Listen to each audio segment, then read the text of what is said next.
The marble floor beneath my knees was cold, even through the thick fabric of my uniform trousers.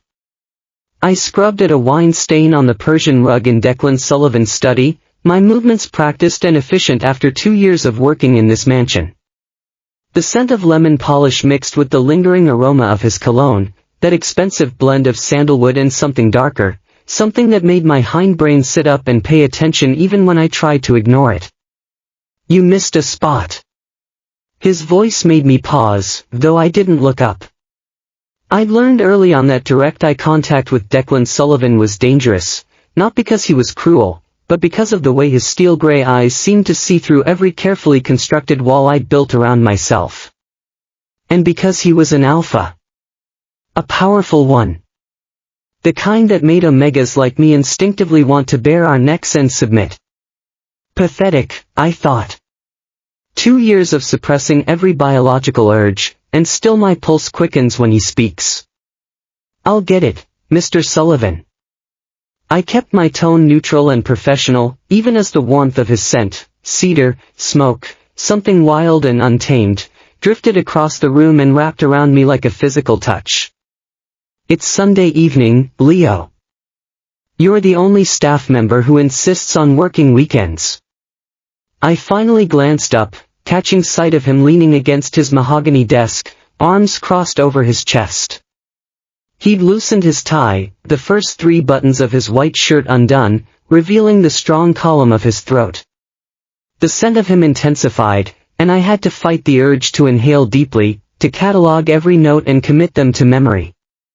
At 34, Declan Sullivan commanded an empire built on shadows and whispers. Yet in this moment, with the evening light filtering through the floor-to-ceiling windows behind him, he looked almost ordinary. Almost. "The stain won't clean itself, sir." I returned my attention to the rug, scrubbing harder than necessary. "Mrs. Chen could handle it tomorrow. Mrs. Chen has arthritis. I don't mind." Silence stretched between us, thick with something I refused to acknowledge. This was how it always went, these careful exchanges that revealed nothing while somehow saying everything. I'd become an expert at the dance, at maintaining the exact distance required between employer and employee, between the most feared alpha in Milan and the omega who cleaned his floors. "You're stubborn," he observed, and I could hear the faint amusement in his voice. "I prefer dedicated." "Of course you do." I finished with the stain, gathering my supplies with practiced efficiency. As I stood, I smoothed down my black uniform shirt, the one I'd purchased myself because the provided uniforms never fit quite right. I'd learned to take pride in small things, in the details I could control. "Will there be anything else, Mr. Sullivan?" He studied me for a moment, his expression unreadable. This was another skill I'd mastered over 2 years, not flinching under his scrutiny, not letting him see how my pulse quickened when he looked at me like that, as if he were solving a puzzle only he could see. As if he could sense the way my body responded to him, the way my omega instincts practically purred whenever he was near. "No, that's all for tonight." I nodded and turned toward the door. "Leo." I paused, my hand on the brass doorknob. "Yes, sir." "You work too hard." The unexpected comment made something twist in my chest. I kept my back to him, knowing that if I turned around, if I met his eyes, something might shift between us in a way neither of us could take back. "Someone has to maintain standards in this house, Mr. Sullivan." I left before he could respond, my footsteps echoing on the marble floors as I made my way through the mansion's labyrinthine hallways. Only when I reached the safety of the staff quarters did I allow myself to lean against the wall and take a deep breath, my hands trembling slightly. 2 years. 730 days of maintaining this careful distance, of pretending that Declan Sullivan was just another employer, that I didn't notice the way his gaze followed me when he thought I wasn't looking. That I didn't lie awake at night in my small room above the garage, wondering what it would be like to cross the invisible line between us, to let him claim me the way every instinct screamed for him to. But I knew better. Omegas like me didn't end up with alphas like him. We cleaned their houses and pressed their shirts and disappeared into the background of their important lives. That was the natural order of things. I'd made peace with it. Or so I told myself. The next morning arrived with Milan's typical autumn chill. I was up before dawn as always, preparing breakfast for the household staff. Mrs. Chen, the head housekeeper, shuffled into the kitchen, her weathered face creasing into a warm smile when she saw the coffee already brewing. "Leo, you're too good to us," she said in her heavily accented Italian, settling into a chair with a grateful sigh. "Just doing my job." I slid a cup of coffee across the counter to her. "Your job is cleaning, not cooking. My grandmother taught me that taking care of people is always the job, no matter what it says on the contract." Mrs. Chen's expression softened. She was the only person in this house who knew anything about my past, about the grandmother who'd raised me after my parents died, about the scholarship I'd lost when she fell ill, about the mountain of medical debt that had led me here, to this mansion, to this life. "You have a good heart, child. Too good for this place." I didn't respond, focusing instead on plating scrambled eggs and toast. The other staff members began filtering in: Marco the groundskeeper, Isabella the young beta maid who'd started last month, Ronan, Declan's driver and head of security, whose scarred knuckles and flat stare reminded everyone exactly what kind of business Declan Sullivan really ran. "Morning, Leo." Ronan's voice was surprisingly gentle for an alpha of his size. "Boss wants to see you in his office after breakfast." My hand stilled on the spatula. Did he say why? Just that it was important. Mrs. Chen shot me a concerned look, but I kept my expression neutral. In 2 years, Declan had never summoned me to his office. Our interactions were limited to brief exchanges when he found me working, nothing more. "I'll head up after I finish here," I said, proud of how steady my voice remained. An hour later, I stood outside Declan's office, my stomach tight with an apprehension I refused to name. I knocked twice, firm and professional. "Come in." He sat behind his desk, a wall of glass windows behind him showcasing the sprawling gardens I spent hours maintaining. He looked up from whatever document he'd been studying, and something flickered across his face, too quick for me to identify. "You wanted to see me, Mr. Sullivan?" "Sit down, Leo." I perched on the edge of the leather chair across from his desk, my posture straight, hands folded in my lap. The same way I'd sat through every job interview, every meeting with hospital administrators about my grandmother's bills, every moment when I'd had to appear stronger than I felt. The scent of him was stronger in here, and I had to actively fight the urge to breathe it in. He'd clearly spent the morning in this room, his alpha pheromones saturating the leather and wood. It made my head swim. "I've been reviewing the household accounts," he began, his tone businesslike. "You've been here 2 years. "Yes, sir." "You've never taken a sick day. Never been late. Never requested time off." I waited, unsure where this was going. "Mrs. Chen tells me you often work on your days off, that you help the other staff with their duties." "I don't mind, sir. I prefer to stay busy." His jaw tightened slightly, a telltale sign I'd learned to read. Declan Sullivan, feared by half of Milan, was irritated. "That's not the point. You're entitled to time off. To a life outside these walls. I have everything I need here." The words hung between us, honest in a way I hadn't intended. His eyes narrowed, studying me with that intensity that made my breath catch. "Do you?" The question felt loaded, dangerous. I met his gaze directly, for the first time since entering his office. "Yes, Mr. Sullivan. I do." We stared at each other, the air between us crackling with unspoken words, unacknowledged tension. I could feel his alpha presence pressing against my senses, demanding acknowledgement, demanding submission. It took everything I had not to drop my gaze, not to bare my throat in instinctive deference. Finally, he broke eye contact, shuffling papers on his desk with more force than necessary. "I'm giving you a raise. 20%, effective immediately." I blinked, stunned. "Sir, that's not necessary. It's overdue. You do the work of 3 people and you're paid for 1. His tone brooked no argument. "Consider it done." "Thank you." I managed, though the words felt inadequate. "And, Leo." He looked up again, his expression softening almost imperceptibly. "Take a day off. Go somewhere. Do something for yourself."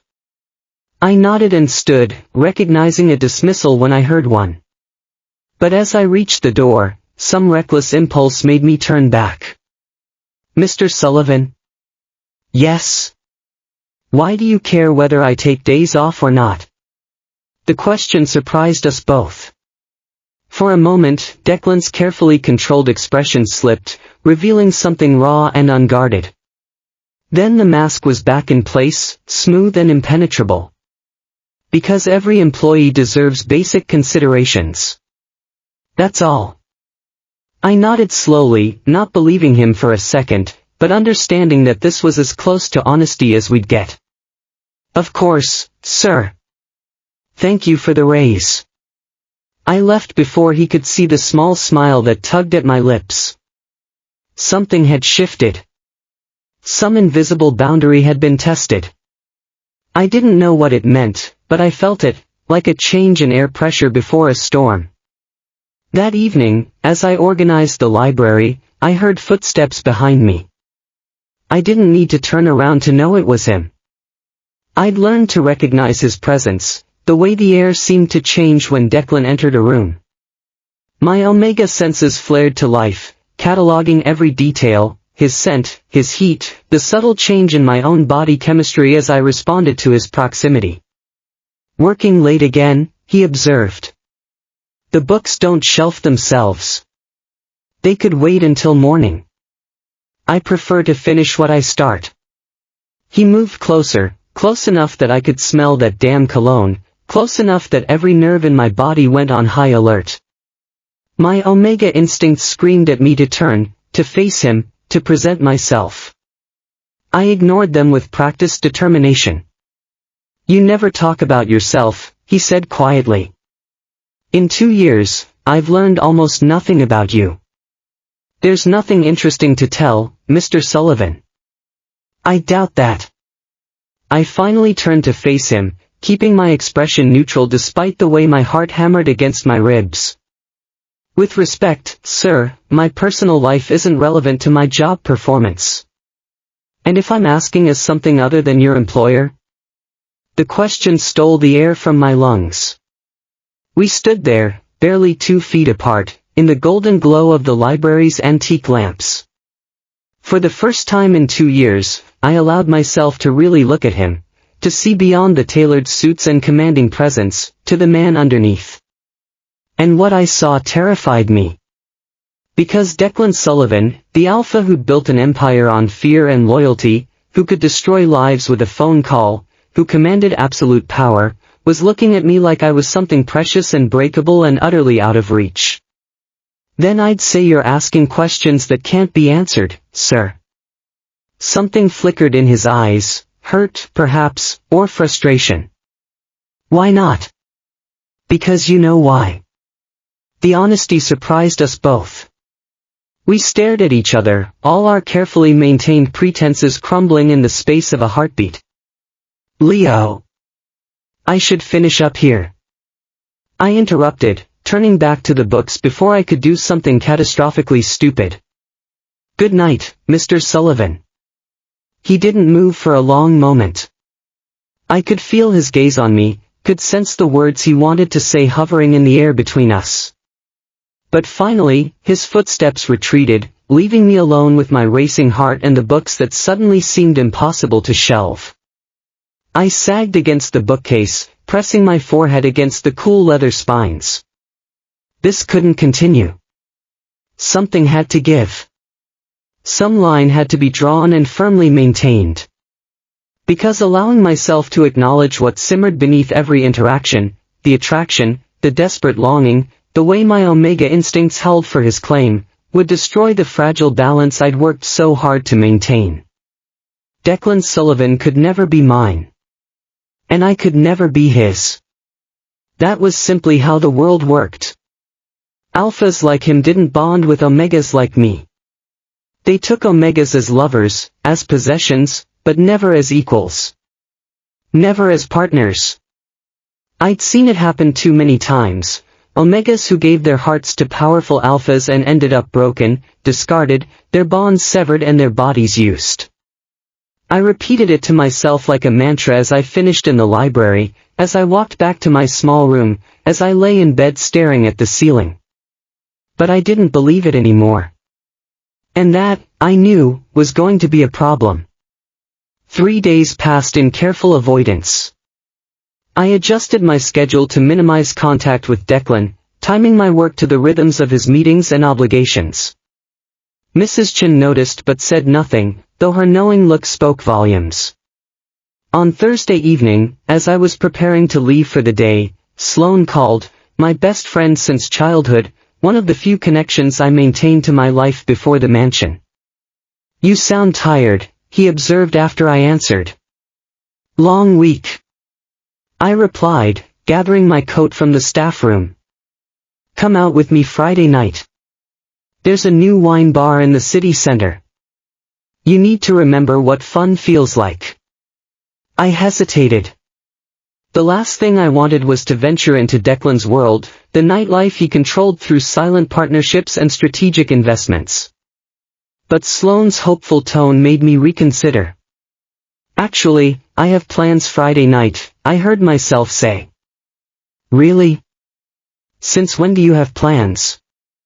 "Since right now," I thought but didn't say. "I'm going on a date." The lie came easily, surprising me with its smoothness. I wasn't sure why I said it, what reckless impulse had prompted the fabrication. Maybe I needed to prove to myself that I existed outside these walls, that I was more than Declan Sullivan's invisible employee. Maybe I wanted to see if I could still function as a normal omega, someone who could date and bond and love without the shadow of an unattainable alpha hanging over everything. A date? Sloane's squeal nearly deafened me. With who? When did this happen? Why didn't you tell me? It's nothing serious. Just dinner with someone I met at the market last week. The details flowed freely, building a believable fiction. His name is Marco. He's a teacher. Very nice. Leo Harper going on an actual date. I never thought I'd see the day. We talked for a few more minutes before I hung up, staring at my phone with a mixture of amusement and dread. What had I just done? The next morning, I arrived at the mansion to find Declan in the kitchen, an unusual occurrence. He typically took breakfast in his office, preferring to start his day in isolation. "Good morning, Mr. Sullivan," I said, setting down my bag. "Leo." He nodded, his gaze tracking my movements as I began preparing coffee. "I wasn't expecting you so early. I have a lot to do today. I'll need to leave on time this evening." The words were out before I could reconsider. Declan's hand stilled on his coffee cup, his entire body going rigid. "Leave on time," he repeated, his tone carefully neutral. "Yes, sir. I have plans." The silence that followed felt heavy, oppressive. I busied myself with the coffee maker, hyper-aware of his presence behind me, of the way the temperature in the room seemed to drop several degrees. I could scent the change in him, the sharp edge of something dark and possessive bleeding into his usual composed aroma. "I see," he finally said. "May I ask what kind of plans require such precise timing?" I turned to face him, keeping my expression serene despite my thundering heart. "A date, actually." If I'd slapped him, the reaction couldn't have been more pronounced. The color drained from Declan's face, his knuckles whitening around his coffee cup. For a moment, I thought I saw genuine pain flash across his features before his mask slammed back into place. His alpha scent spiked, bitter, territorial, furious, and I felt my own omega instincts respond with a confusing mix of fear and satisfaction. "A date," he echoed flatly. "Yes, sir. I'll be back tomorrow morning as usual." "Of course." His voice was ice. "Your personal life is your own. Thank you for understanding." I poured my own coffee, proud of how steady my hands remained. When I glanced at Declan, he was staring at his phone, though I noticed he hadn't actually looked at the screen. His eyes were unfocused, distant, and his scent, usually so carefully controlled, was a roiling storm of aggression and pain. "Will there be anything else, Mr. Sullivan?" "No. That's all." I left the kitchen, allowing myself a small smile only when I was safely out of sight. Some perverse part of me wanted to see his reaction, wanted proof that I affected him the way he affected me. And I'd gotten it, in the rigid set of his shoulders, in the carefully controlled blankness of his expression, in the way his alpha scent had screamed mine at the thought of me with someone else. But I hadn't expected the sharp pang of guilt that followed. The uncomfortable awareness that I'd wielded a weapon I didn't fully understand. The day proceeded strangely. Declan, usually a constant presence in the mansion's daily rhythm, became a ghost. I caught glimpses of him, conversations cut short when I entered rooms, meetings that ran longer than scheduled. Ronan watched me with increased scrutiny, his flat stare making me wonder what, if anything, Declan had told him. By evening, the tension had become suffocating. I was in the dining room, polishing silver that didn't need polishing, when Quinn, Declan's second-in-command, appeared in the doorway. "Boss wants you in his study," Quinn said, his scarred face unreadable. "Did he say why?" "Just go." I set down the polishing cloth and made my way through the mansion's corridors, my confidence from this morning evaporating with each step. Declan's study door was ajar, and I knocked softly before entering. He stood by the windows, his back to me, hands clasped behind him in a posture I recognized as his thinking stance. The sunset painted him in gold and shadow, making him look like something carved from marble, beautiful and untouchable. "You wanted to see me, Mr. Sullivan?" "Close the door." I obeyed, my pulse quickening. Declan turned slowly, and what I saw in his face made my breath catch. Not anger, though there was that too, but something rawer, more vulnerable. "This state of yours," he began, his voice low and strained. "Is it serious?" "I don't see how that's relevant to my employment, sir." His jaw clenched. "Indulge me." We stared at each other, engaged in some silent battle of wills. I knew I should retreat, should maintain the professional distance we'd so carefully cultivated. Instead, I found myself answering honestly. "It's a first date. Nothing serious. But it could become serious. Perhaps. And if it did?" He moved closer, each step deliberate. "If this person wanted more than dinner? If he wanted you in his life? Then I suppose I'd have to consider it." "Consider it?" He laughed, but there was no humor in it. "You'd consider it? Why does this matter to you, Mr. Sullivan?" The question hung between us, heavy with implications neither of us had voiced before.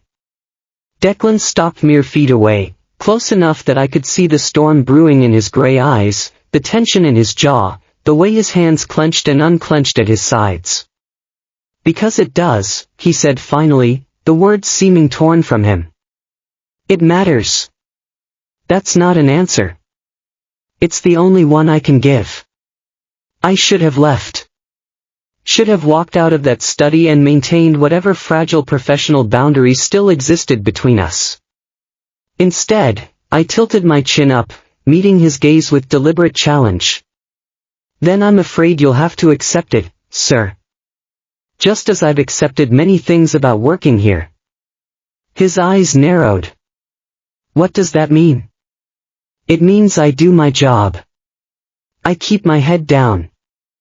I don't ask questions about the men who visit at midnight, or the phone calls you take behind closed doors, or the way Ronan sometimes comes back with blood on his knuckles. I paused, letting each word land. I accept the reality of who you are and what you do. You can extend me the same courtesy regarding my personal life. The comparison clearly struck a nerve. Declan's face hardened, his posture shifting from vulnerable to dangerous in the space of a heartbeat. His alpha pheromones flooded the room, demanding submission, demanding obedience. That's different. Is it? Yes. He stepped closer still, and now I could feel the heat radiating from him, could smell his cologne mixed with something uniquely him, the sharp, dark scent of an alpha on the edge of control. What I do, who I am, it's necessary. This state of yours is what? Unnecessary. Inappropriate. You don't get to decide that, Mr. Sullivan. You're my employer, not my keeper. And if I want to be more than your employer? The words escaped before he could stop them, raw and honest and utterly transformative. We both froze, the admission hanging in the air between us like smoke. You can't be, I said softly, though my heart was racing. You know you can't. Why not? Because I clean your floors, Declan. His name felt foreign on my tongue, intimate in a way that made him flinch.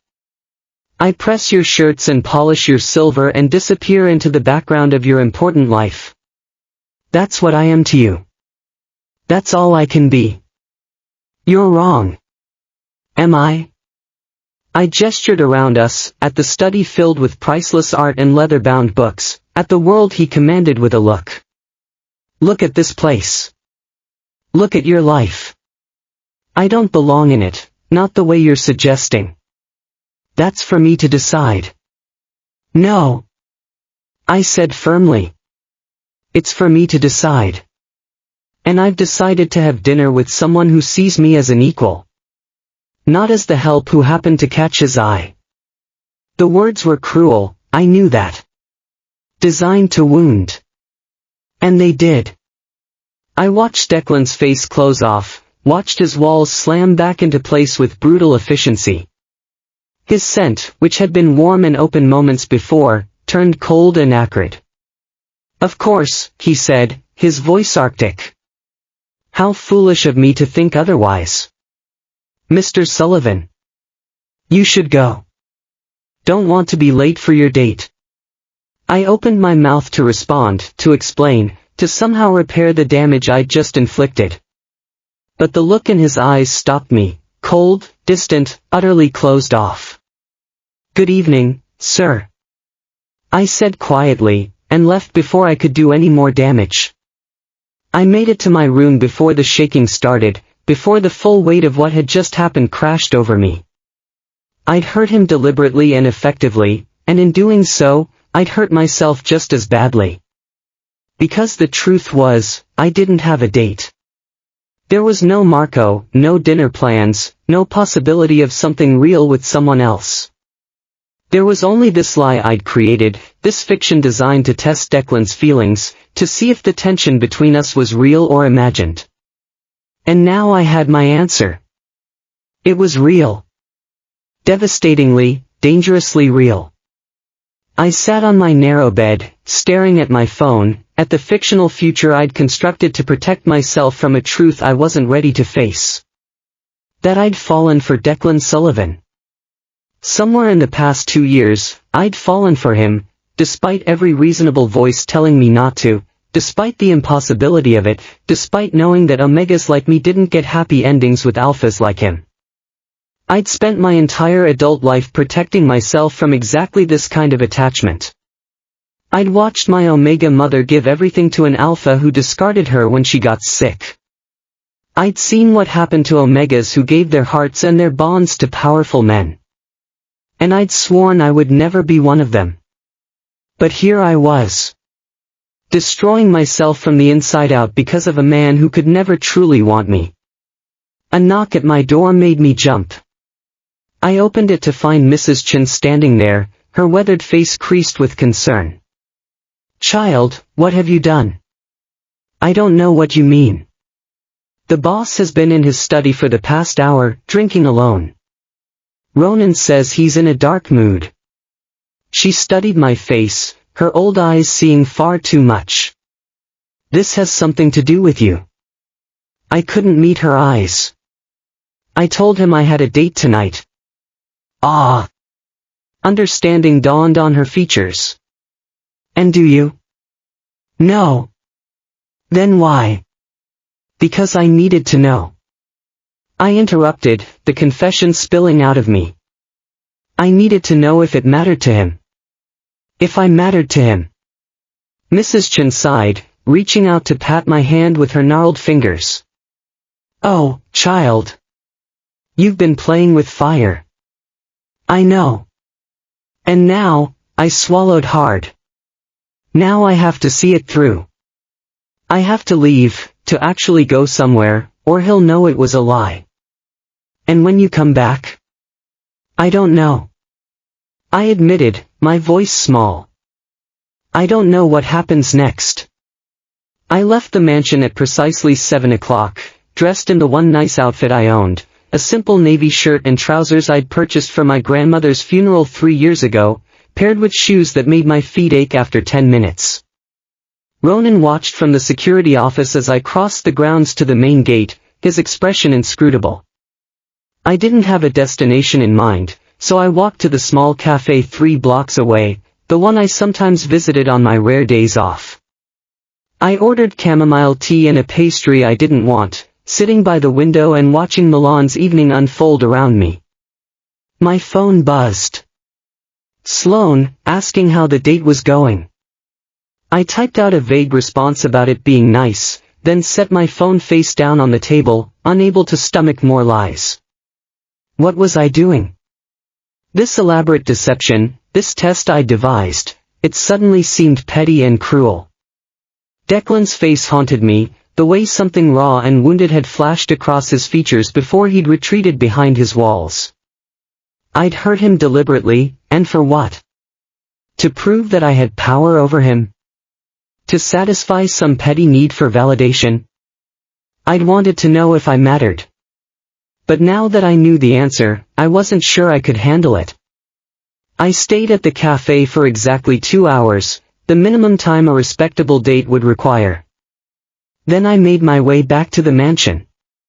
The autumn night had turned cold, and I wrapped my thin coat tighter around myself as I walked. The grounds were dark when I arrived, only security lights illuminating the paths. I expected to slip quietly back to my room, to postpone whatever reckoning awaited until morning. But Declan was waiting in the kitchen. He sat at the counter, a glass of whiskey in his hand, still dressed in his work clothes though his tie was completely gone and several more buttons had been undone on his shirt. He looked up when I entered, his eyes red-rimmed and dangerous. His scent was a storm, whiskey and rage and something broken. "How was your date?" His voice was eerily calm. "It was fine, Mr. Sullivan." "Fine." He laughed, taking a long drink. "That's all." "Just fine." "I don't think this is an appropriate conversation to be having." "Answer the question, Leo." He stood, moving toward me with predatory grace. "How was your date with this man who sees you as an equal?" I lifted my chin, refusing to back down even as my heart hammered. "It was perfectly pleasant. He was a gentleman." "A gentleman." Declan's jaw clenched. "Did this gentleman kiss you goodnight?" "No," I stopped myself. "That's none of your business." "Did he?" "No." The truth escaped before I could stop it. "Not that it matters." "It matters to me." We stood in the kitchen, the space between us crackling with tension and unspoken words. I could smell the whiskey on his breath, could see the barely leashed control in the rigid set of his shoulders. His alpha pheromones were overwhelming, dark, possessive, furious. Every instinct I had screamed at me to submit, to bare my throat, to let him claim me and end this terrible tension. But I couldn't. I wouldn't. Why? I demanded, my own frustration breaking free. Why does it matter to you what I do with my evenings? You're my employer. Nothing more. Don't. The single word was a warning. Don't what? Don't stand here and pretend you believe that. It's the truth. It's a lie. He moved closer, and I backed up until I hit the counter. You know it's a lie just as well as I do. Mr. Sullivan. Declan. He interrupted. Say my name, Leo. Stop hiding behind formalities. I met his eyes, seeing the whiskey-fueled recklessness there, the vulnerability he'd usually kept so carefully concealed. This was dangerous territory. A line we'd danced around for 2 years but never crossed. This can't happen, I said softly. You know it can't. Why not? Because you're you and I'm me. Because you work for me. Because the world doesn't work that way. His hand came up, fingers gentle as they traced my jawline. I should have moved away, should have maintained distance. Instead, I stood frozen, barely breathing, my omega instincts purring at his touch. What if I don't care how the world works? He murmured. What if I'm tired of pretending you're just another employee? What if I want? Don't say it. I pulled back, creating space between us. Don't say something you'll regret tomorrow when you're sober and I'm still the omega who cleans your floors. Pain flashed across his face. Is that really what you think? That I see you as just the help? What else could you see me as? As the omega who makes me forget to breathe when he walks into a room.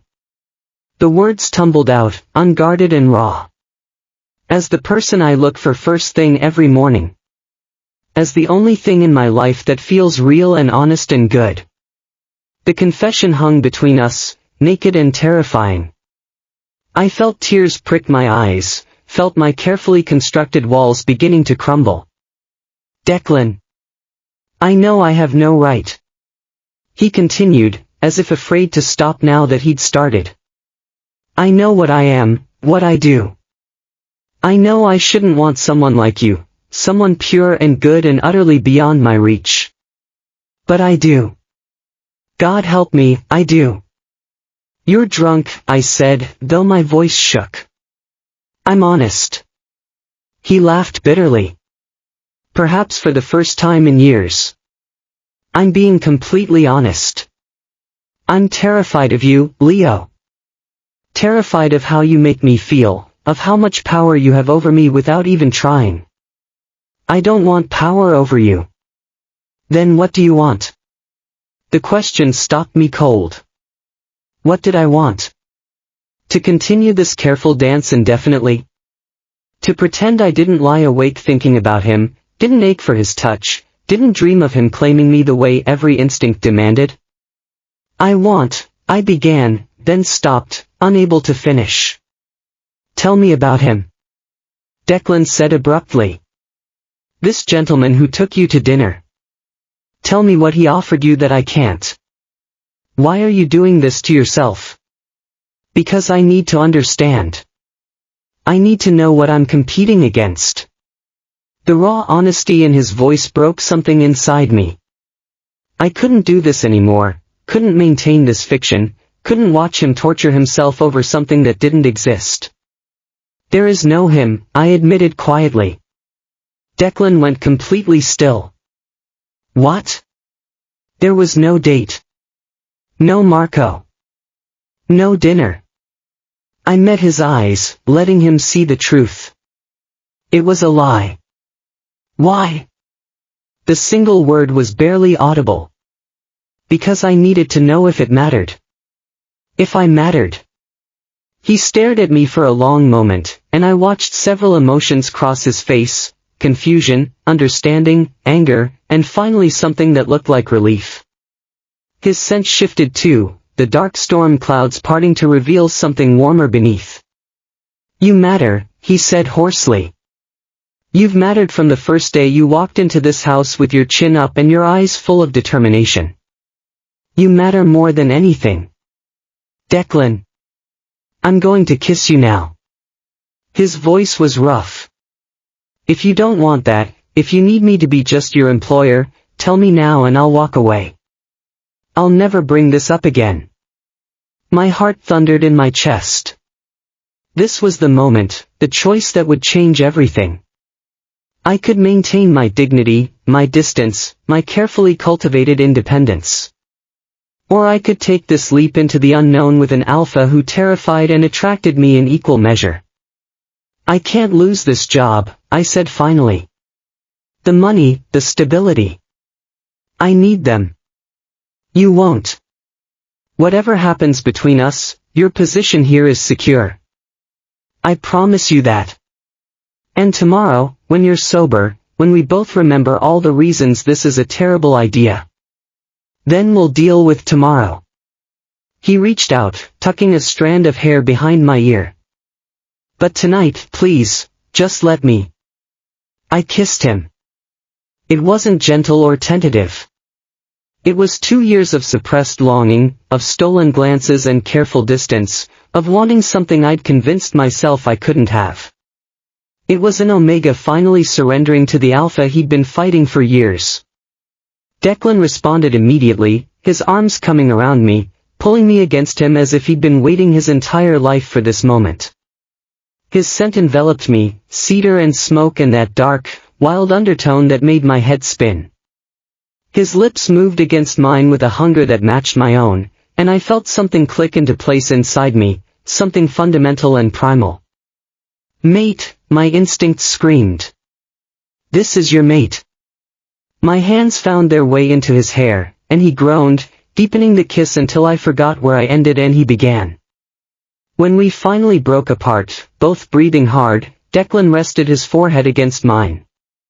"You lied to me," he murmured, but there was no heat in it. "I did. You made me think there was someone else. I'm sorry." "No, you're not." His hands cupped my face. "You're not sorry at all." He was right.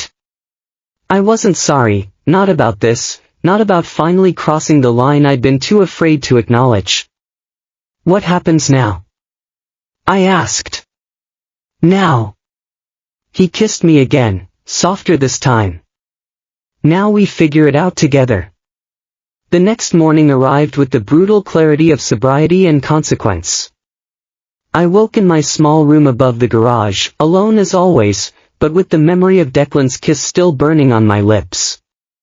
His scent was on me, on my clothes, on my skin, in my hair. I could feel it in my bloodstream, a constant reminder of what had happened. We'd parted after that second kiss, both recognizing that anything more would be rushing towards something neither of us was ready for. But the world had shifted. I could feel it in the way sunlight filtered through my curtains, in the accelerated beat of my heart, in the knowledge that I could no longer pretend Declan Sullivan was just my employer.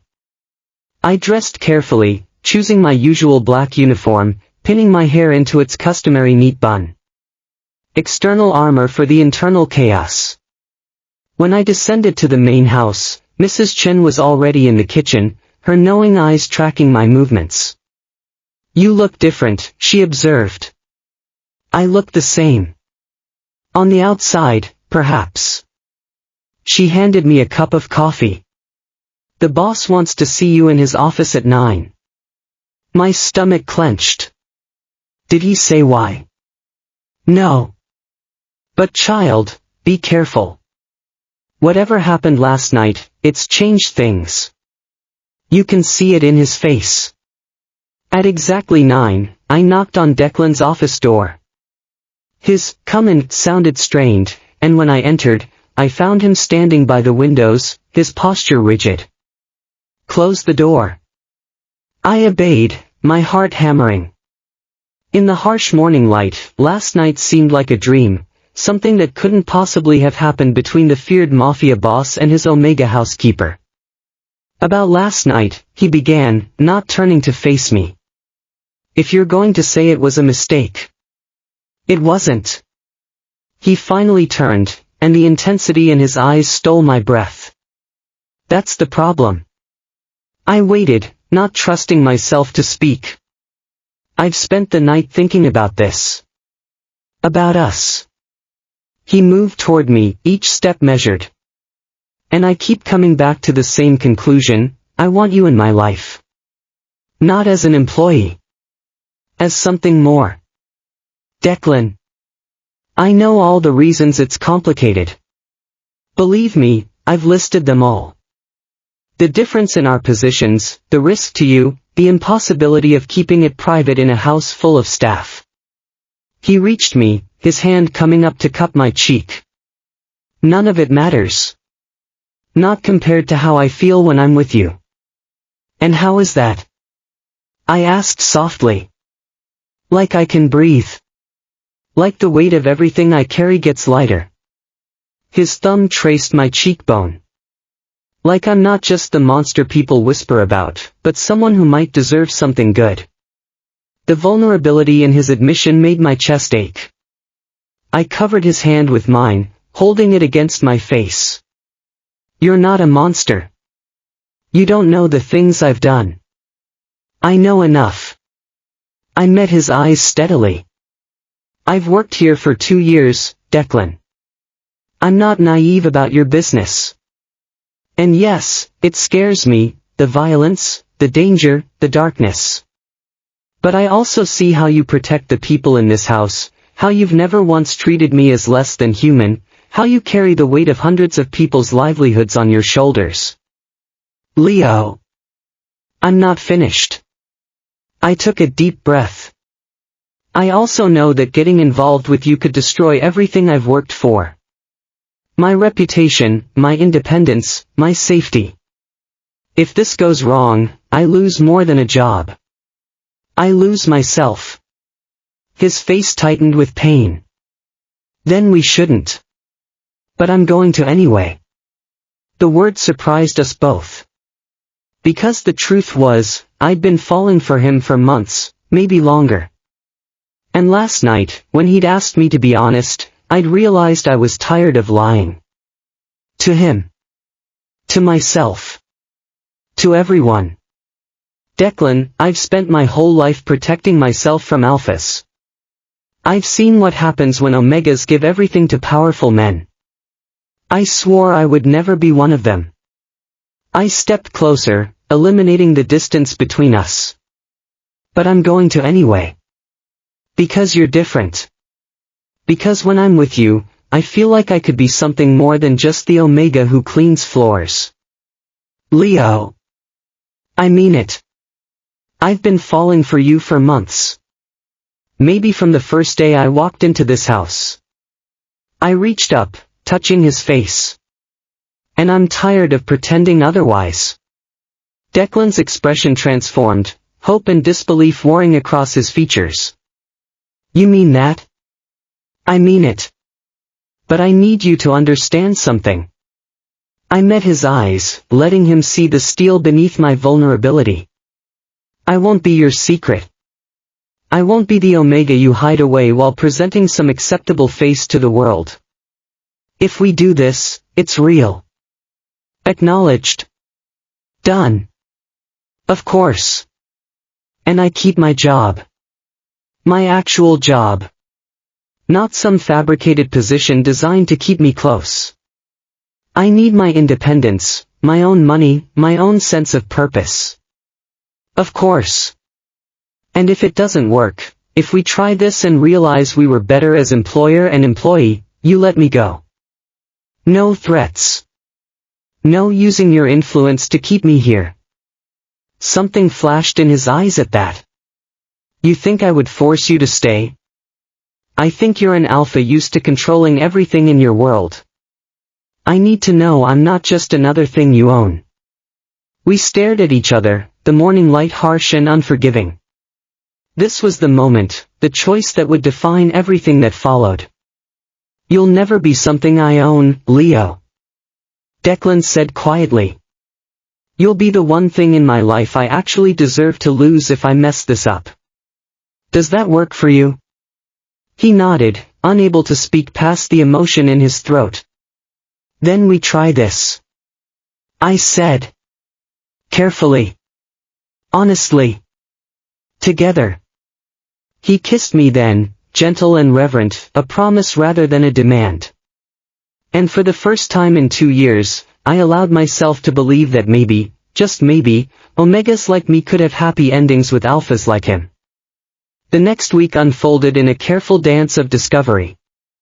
Declan and I navigated our new reality with the same precision we'd applied to maintaining distance. Public interactions remained professional, but behind closed doors, we learned each other in ways I'd never imagined. I discovered that Declan took his coffee black but preferred tea late at night, that he read philosophy before bed, that he played piano when stressed, filling the mansion with haunting melodies at odd hours. He had a scar on his shoulder from a knife fight at 17, another on his ribs from a bullet wound 2 years ago. He counted in Italian when he was anxious and spoke Russian when he was angry. He learned that I'd wanted to be a doctor before my grandmother's illness derailed those plans, that I stress-baked at 3 in the morning, that I'd memorized most of the books in his library during lonely nights, that I sang while I cleaned, though I stopped the moment anyone could hear. I want to know everything, he said one evening as we sat in the library, me cataloging books while he worked on his laptop. Every dream you had to give up. Every scar. Every fear. That could take years. Good. His smile transformed his face, softening the hard edges. I'm counting on it. But reality intruded as it always did. Quinn appeared one afternoon, his scarred face grave. Boss, we need to talk about the Moretti situation. Declan's entire demeanor changed, the softness evaporating. I'll be right there. As Quinn left, Declan turned to me, and I saw the wall slam down, the separation of worlds he maintained. I have to. I know. I set down my book. Go. He hesitated, torn between his two realities. Leo, what I'm about to do. I don't need details. I interrupted gently. I knew who you were when I agreed to this. Relief and pain crossed his face in equal measure. He kissed me hard, then left. And I sat alone in the library, wondering if I'd made a terrible mistake. That night, I couldn't sleep. I descended to the kitchen for tea and found Ronan there, his knuckles freshly split and bandaged. You should put ice on those, I said quietly. He looked up, surprised. It's nothing. It's never nothing. I retrieved the ice pack from the freezer and set it on the counter beside him. What happened? Boss needed something handled. And Declan? I tried to sound casual. Is he okay? Ronan studied me for a long moment. You care about him. It wasn't a question, but I answered anyway. I do. He cares about you too. More than is probably wise. Ronan picked up the ice pack, pressing it to his knuckles. You need to understand something, Leo. Men in our world, we don't get to have normal things. Normal relationships. Normal lives. Everything we touch gets complicated. I know that. Do you? Because when things go bad, and they will, you'll be a target. Anyone who wants to hurt the boss will see you as the easiest way to do it. The blunt warning sent a chill through me. Has he thought about that? Constantly. It's eating him alive. Wanting you while knowing he's putting you at risk. Then why? Because for the first time in his life, he's choosing something for himself instead of for the business. Ronan stood, moving toward the door. Don't make him regret it. After he left, I sat in the dark kitchen, his words echoing. I'd understood intellectually that being with Declan would be dangerous. But hearing it laid out so starkly, understanding that my presence in his life made me a weapon his enemies could use against him, that was different. Was I strong enough for this? Could I live with the knowledge that every moment together might paint a target on my back? I didn't have an answer. When Declan returned hours later, I was still in the kitchen. He looked exhausted, a smear of something dark on his collar that I tried not to identify. He stopped when he saw me, weariness crossing his features. Leo, are you hurt? No. He shook his head. I'm fine. Good. I stood, crossing to him. Then let's go to bed. Surprise flickered across his face. I thought after tonight, after what I had to do. I know what you had to do. I reached up, touching his face. Or enough of it. And I'm still here. Something broke in his expression. He pulled me against him, holding me so tightly I could barely breathe, his face buried in my hair. His scent was all wrong, bitter and sharp with stress and adrenaline, but beneath it, I could still find the man I'd fallen for. I don't deserve you, he murmured. Probably not. I pulled back, meeting his eyes. But you have me anyway. The following weeks brought a rhythm I'd never imagined possible. By day, I maintained my duties, keeping the mansion running with the same efficiency I'd always shown. But nights belonged to us, stolen hours in Declan's private quarters where the rest of the world faded away. He was tender in ways that surprised me, attentive to every detail of my comfort. He'd had a reading nook installed in his bedroom, stocked with books he'd ordered specifically for me. He remembered how I took my tea, the music I preferred, the way I liked to be held after we made love. Because we did. Eventually. 3 weeks after that first kiss, I'd climbed the stairs to his bedroom and simply knocked. He'd opened the door, surprise and desire warring across his features. Leo. Stop thinking. I'd said. For once, just stop thinking. What followed was tender and fierce, gentle and consuming.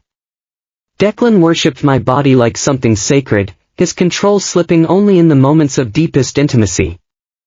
His sense surrounded me, enveloped me, claimed me in ways that went beyond the physical.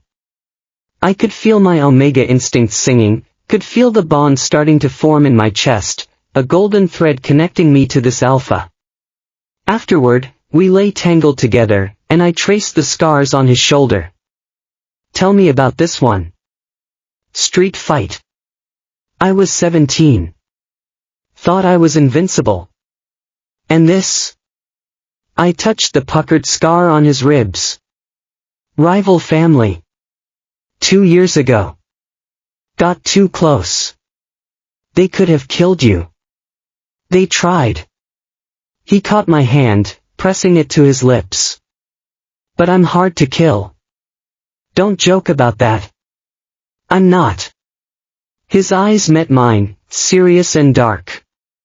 Leo, there are things about my life, my business, that will always be dangerous. I need you to understand that. Need you to decide if you can live with it. I'd considered lying, offering easy reassurances.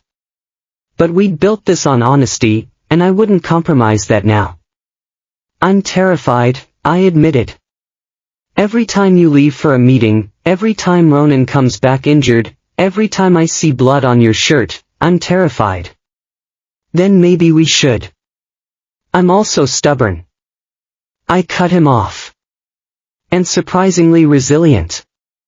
And apparently determined to love an alpha who makes me worry constantly. He'd gone completely still. What did you say? That I love you. The words, once spoken, felt inevitable. I love you, Declan Sullivan.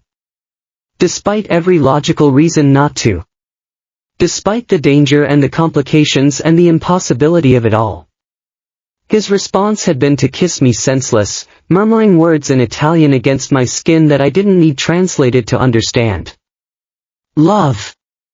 Possession. Promise. All woven together. But loving Declan meant witnessing the darker aspects of his world. One evening, I descended for water and overheard him on the phone in his study, his voice cold and deadly. I don't care what excuses he has. He stole from me, and there are consequences. Make sure everyone knows what happens to thieves. I'd frozen outside the door, my heart racing. This was the Declan others feared, the alpha who built an empire on loyalty and terror. When he emerged and found me standing there, his expression shifted from cold to concerned. You heard. Yes. We stared at each other, and I saw him brace for my judgment, my rejection. What will happen to him? I asked quietly. Leo. I'm not asking you to change who you are. But if I'm going to be part of your life, I need to understand it. Really understand it. Declan sighed, running a hand through his hair. He'll be made an example of. Nothing permanent, but enough that others think twice before trying the same thing. Violence. Yes. And you see no other way? In my world, his laugh was bitter. Mercy is seen as weakness. Weakness gets you killed. So yes, violence is sometimes the only language people understand. I absorbed this, trying to reconcile the gentle lover from my bed with the ruthless alpha giving orders for punishment. Thank you for being honest. Surprise flickered across his face. You're not running. Should I be? Most would. I'm not most people. I moved closer, taking his hand. I won't lie and say I'm comfortable with this. I'm not. But I'd rather know the truth than live in ignorant bliss. He pulled me against him, holding me tightly. You're extraordinary, you know that? I'm terrified, I corrected. But I'm also committed. As the weeks passed, the staff began to notice the shift between us. Mrs. Chen had known from the beginning, her knowing looks and gentle smiles a constant presence. Isabella, the young beta maid, whispered to the others, spreading speculation that no one dared voice aloud. It was Quinn who finally addressed it directly. He found me in the library one afternoon, his scarred face unusually thoughtful. The boss is different with you, he observed. Is that a problem? Depends. He leaned against a bookshelf. You planning to stick around, or is this just a fling? That's between Declan and me. No. Quinn said firmly. It's not. Because when you're involved with the boss, you're involved with all of us. You become part of the family, which means you become a potential liability. I need to know if you're solid. The blunt assessment should have offended me. Instead, I respected it. I love him, I said simply. And I'm not going anywhere. Quinn studied me for a long moment, then nodded. Good. Because he's invested now. If you hurt him, it hurts the whole organization. I understand. Do you? Because loving an alpha like Declan Sullivan, it's not just romance and moonlight. It's blood and danger and hard choices. Can you live with that?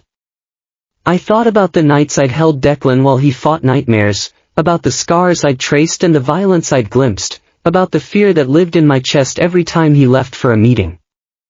I'm learning to, I answered honestly. Quinn's expression softened almost imperceptibly. Then welcome to the family, Leo. For what it's worth, I think you're good for him. He smiles now. Didn't used to do that. After he left, I sat among the books, processing everything. I'd crossed a threshold I hadn't fully recognized, moving from Declan's lover to something acknowledged by his inner circle. The implications were staggering. That night, I found Declan in his study, staring at financial reports with a frown. "Quinn talked to me today," I said, closing the door behind me. Declan's head snapped up. "What did he say?" "He asked if I was solid. If I was planning to stick around." "And what did you tell him?" "That I love you. And I'm not going anywhere." Declan's expression transformed, the worry melting into something tender and fierce. He stood, crossing to me in 3 long strides. "Say it again." "I love you." "Again." "I love you, Declan Sullivan."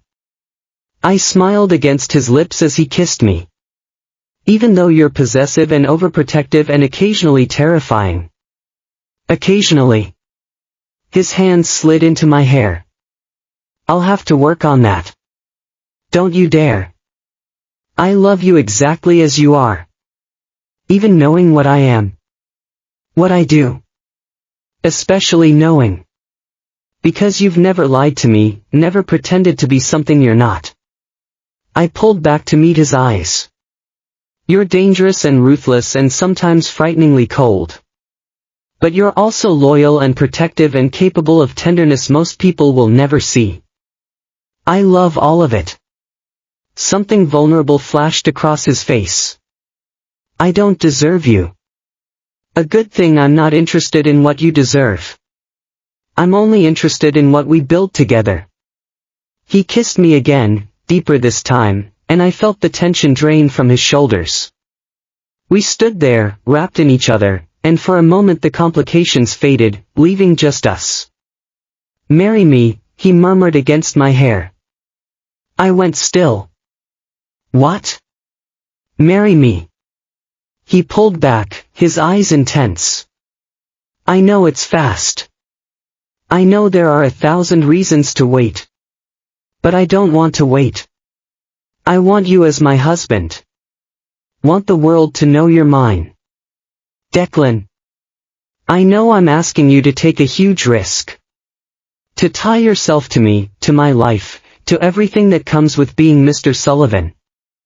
His hands cupped my face. "But I swear to you, I will spend every day of the rest of my life making sure you never regret it." My heart hammered against my ribs. Marriage to Declan Sullivan, it was impossible, reckless, terrifying. It was also everything I wanted. "Ask me properly," I said softly. Understanding dawned on his face. He went to his desk, retrieved a small velvet box from a locked drawer, then, to my shock, Declan Sullivan, feared Mafia boss, dropped to one knee.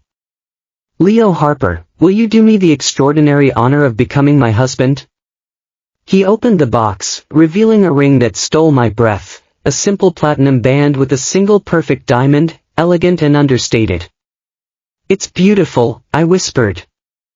"It's nothing compared to you." His eyes held mine. "Marry me, Leo. Let me spend my life proving I can be the alpha you deserve." I thought about all the reasons to say no. All the complications and dangers. I thought about Mrs. Chen's warnings, about Quinn's assessment, about Ronan's blunt acknowledgement of the risks. Then I thought about Declan's smile, about the way he held me at night, about the future we could build together despite the odds. "Yes," I said. "Yes, I'll marry you." His expression transformed, joy and relief washing away the vulnerability. He slid the ring onto my finger, then stood, sweeping me into his arms and kissing me with such tenderness it brought tears to my eyes. "I love you," he murmured against my lips. "I love you so damn much." "I love you too." We stood there, engaged, committed, ready to face whatever came next together. The morning after our engagement, I woke in Declan's bed to find him already dressed, standing by the windows with his phone pressed to his ear. His voice was low and tense, the conversation clearly serious. I sat up, drawing the sheet around me, and waited. When he finally ended the call, his expression was grave. What's wrong? He turned, his eyes softening when they met mine. Business. Nothing for you to worry about. Declan, we're engaged now. You can't protect me from everything. He crossed to the bed, sitting beside me and taking my hand, his thumb brushing over the ring that still felt strange and wonderful on my finger. The Moretti family is pushing back on some territory arrangements. It's getting ugly. How ugly? Ugly enough that I need you to do something for me. His eyes held mine, serious and intense. I need you to go away for a few days. Somewhere safe. With security. Fear clutched at my chest. You think they'll come after me? I think they're looking for leverage. And you're the most obvious target. His jaw clenched. I won't risk you, Leo. Not for anything. I wanted to argue, to insist I could handle the danger. But the fear in his eyes, the way his hand tightened on mine, this wasn't negotiable. Where would I go? I have a house in the countryside. About 2 hours from here. Ronan will drive you, and Quinn will stay with you until this is resolved. And you? I'll handle the Morettis. His voice hardened. They need to understand that there are lines they don't cross. I cupped his face, forcing him to meet my eyes. Promise me you'll be careful. Promise me you'll come back to me. Always. He kissed me gently. I will always come back to you. 3 hours later, I was in Ronan's car, watching Milan disappear behind us. Quinn sat in the passenger seat, his scarred face set in concentration as he checked his phone. How bad is it really? I asked quietly. Ronan's eyes met mine in the rearview mirror. Bad enough that the boss isn't taking chances. The Morettis have been testing boundaries for months.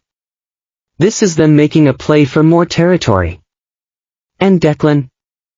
We'll remind them why crossing a Sullivan is a mistake, Quinn said without turning around. The countryside house was beautiful, a stone villa surrounded by vineyards and rolling hills. Under different circumstances, I would have found it romantic. Instead, it felt like a gilded cage, beautiful but confining. The first day passed slowly. I tried to read, to distract myself, but every sound made me jump. Quinn remained a silent presence, positioned by the windows, constantly monitoring his phone. Ronan had returned to the city, leaving Quinn as my only connection to what was happening. When I asked for updates, he was frustratingly vague. The boss is handling it. That's not an answer. It's the only one I can give. On the second day, my phone rang. Declan's name flashed on the screen, and I answered immediately. Are you okay? His voice was rough, exhausted. I'm fine. Worried about you. Don't be. It's almost over. What does that mean? Silence stretched between us. When he finally spoke, his voice was heavy with something I couldn't identify. Leo, there are things I've done. Things I'm doing right now that you might not be able to forgive. Fear clutched at my heart. What kind of things?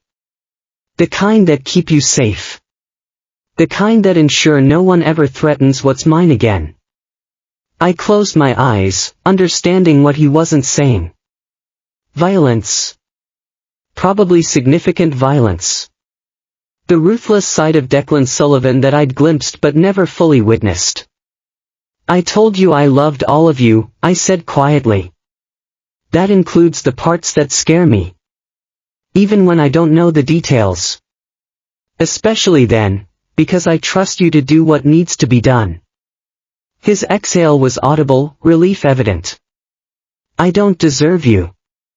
Stop saying that. We deserve each other. I'll be there tomorrow. This will all be over, and we can start planning our life together. After we hung up, I sat on the terrace, watching the sunset paint the vineyards gold. Quinn appeared beside me, 2 glasses of wine in his hands. "You're good for him," he said, offering me a glass. "You said that before." "I'm saying it again because it's true." He sipped his wine. "Declan's been in this life since he was 16. He's never known anything else, never wanted anything else. Until you. He wants me. He wants the possibility of something beyond the blood and violence. You represent that." Quinn's scarred face softened. "Don't take that from him, Leo. Even when it gets hard." "I won't." Declan arrived the next afternoon, emerging from Ronan's car looking exhausted but unharmed. I ran to him, and he caught me, holding me so tightly I could barely breathe. "It's done," he murmured against my hair. "It's over. You're safe." I pulled back to study his face, seeing the darkness in his eyes, the weight of whatever he'd done to ensure our safety. "Tell me. Leo. Tell me. I need to know." He sighed, leading me inside to the sitting room. Quinn and Ronan discreetly disappeared, leaving us alone. "The Morettas were planning to kidnap you," Declan said bluntly. "They thought holding you would give them leverage over me, would force me to cede territory." Ice ran through my veins. "What did you do?" "I made sure they understood that threatening you meant threatening everything they held dear." His eyes met mine, dark and haunted. "I didn't kill anyone. But I made it clear that next time, I wouldn't show the same restraint." "How? Do you really want to know?" I considered, weighing curiosity against the protection of ignorance. Finally, I shook my head. "No. I just need to know that it's really over. That we're safe. We are. I promise you, we are." He pulled me onto his lap, and I wrapped my arms around him, feeling the tension slowly drain from his body. This was our reality, this dance between violence and tenderness, between the alpha the world feared and the man I loved. "When this is all behind us," Declan said quietly, "when we're married and settled, I want to try to be better. Not clean, I'll never be completely clean. But better. For you. I don't need you to change. But I want to." He cupped my face. "I want to be the alpha you deserve, Leo. And that means finding ways to protect what's mine without always resorting to violence. That's a long road. Then it's good I have you to walk it with me." We sat there as the afternoon faded to evening, and I realized something fundamental had shifted. This crisis, this brush with real danger, had tested us in ways I hadn't anticipated.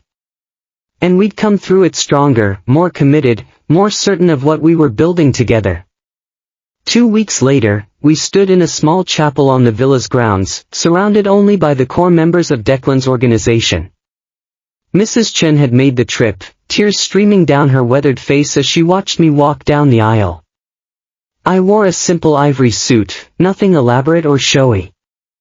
Declan wore a dark suit, and when I reached him, the look in his eyes stole my breath. The ceremony was brief, the vows traditional. But when Declan slipped the wedding band onto my finger, joining my engagement ring, his voice shook with emotion. "I, Declan Sullivan, take you, Leo Harper, to be my husband. I promise to protect you, to cherish you, to be honest with you even when the truth is ugly. I promise to work every day to be worthy of the gift you've given me." When it was my turn, I held his hands tightly, looking into his storm-gray eyes. "I, Leo Harper, take you, Declan Sullivan, to be my husband. I promise to stand beside you, to love all of you, even the parts that frighten me. I promise to be your sanctuary in a world that demands so much from you." Ronan cleared his throat loudly, suspiciously emotional for an alpha so hardened. Quinn smiled, a rare expression that transformed his scarred face. When the officiant pronounced us married, Declan kissed me with such tenderness that I forgot we weren't alone. Forgot everything except the feeling of coming home. The reception was small, held in the villa's courtyard under strings of lights. There was food and wine and laughter, a brief respite from the darker aspects of Declan's world. As we danced our first dance as husbands, Declan pulled me close, his lips at my ear. "Do you have any regrets?" I pulled back to meet his eyes, seeing the vulnerability there, the fear that I might eventually realize what I'd signed up for and flee. "None," I said firmly. "Not a single one. Even knowing what I am. What our life will be. Especially knowing. Because I'm not naive anymore, Declan. I know exactly what I'm getting into. And I choose it. I choose you." Relief washed across his face, followed by something deeper, more profound. "I love you, Leo Sullivan." The sound of my new name sent shivers through me. "I love you too." Later, as the party wound down and guests began to depart, I found myself on the terrace with Mrs. Chen. She took my hands in her gnarled ones, her eyes bright with tears. "Your grandmother would be proud," she said softly. "You found happiness despite everything." "I hope so. I know so." She patted my cheek. "You're stronger than you know, child. Strong enough to love a difficult alpha. Strong enough to build a life in the shadows. Just remember to hold on to yourself in the process." The warning was gentle but clear. "I won't," I promised.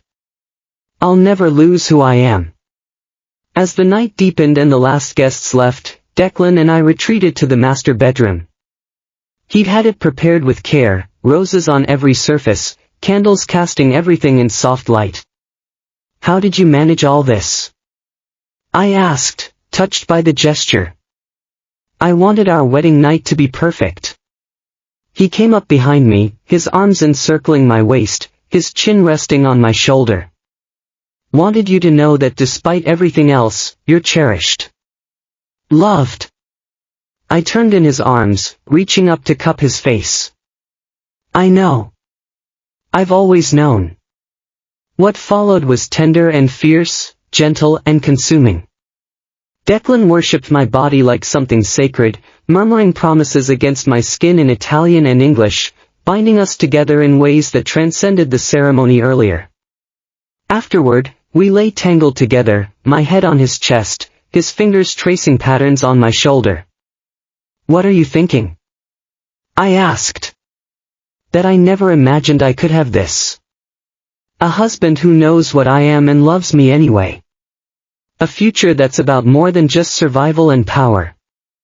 You have it now. Because of you. He pressed a kiss to my hair. You've given me something I didn't know I needed, Leo. Hope. I smiled against his chest, my own hope blooming alongside his. Our path wouldn't be easy. There would be challenges, dangers, moments when the darkness of his world threatened to overwhelm us. But we'd face them together, building something beautiful in the shadows. I love you, I whispered. I love you too, Mr. Sullivan. And in that moment, surrounded by candlelight and promises, I knew with absolute certainty that I'd made the right choice. Not the safe choice. Not the expected choice. But the one that felt like coming home. We'd started as employer and employee. Maintained distance for 2 years. Then crossed every line that separated us. And now, bound by vows and choice and love, we were beginning the next chapter. Whatever came next, whatever darkness lurked on the horizon, we'd face it together. Because sometimes the most unexpected love stories, the ones that begin in impossible circumstances and overcome insurmountable odds, those are the ones worth fighting for. And I intended to fight for ours with everything I had. The months following our wedding brought a rhythm I'd never imagined possible. By day, I still maintained some of my duties at the mansion, though Mrs. Chen had taken on more responsibility, insisting that Mr. Sullivan shouldn't be scrubbing floors. The title still felt foreign on my tongue, a beautiful impossibility that had somehow become my reality. But being Declan's husband meant more than just a change in title. It meant navigating a world I'd only glimpsed from the periphery, a world of power dinners and strategic alliances, of conversations conducted in coded language and decisions that affected hundreds of lives. "You don't have to attend tonight," Declan said one evening as I dressed for yet another formal dinner. He stood in the doorway of our bedroom, watching me struggle with the clasp of my necklace. "I know these events aren't easy for you." I turned to face him, taking in the sight of him in his tuxedo, every inch the powerful alpha the world knew him to be. But I also saw the concern in his eyes, the way he always gave me an out, always ensured I had a choice. "I'm your husband, Declan. Where you go, I go." He crossed the room, gently turning me around to fasten the necklace himself. His fingers lingered on my bare shoulders, warm and familiar. "You've adapted better than I expected," he murmured against my neck. "Better than you should have to." I leaned back against him, meeting his eyes in the mirror. "You warned me what this life would be. I chose it anyway. That doesn't mean I don't see the cost." His arms encircled my waist, holding me close. "The way you tense when certain alphas enter the room. The way you've learned to decode conversations most people would miss. You've become fluent in my world's language, and I'm not sure that's entirely a good thing." I turned in his arms, reaching up to straighten his bow tie though it was already perfect. "What would you prefer? That I remain ignorant and vulnerable? I'd prefer you never needed to learn any of this." But I did need to learn it. I smoothed my hands over his lapels.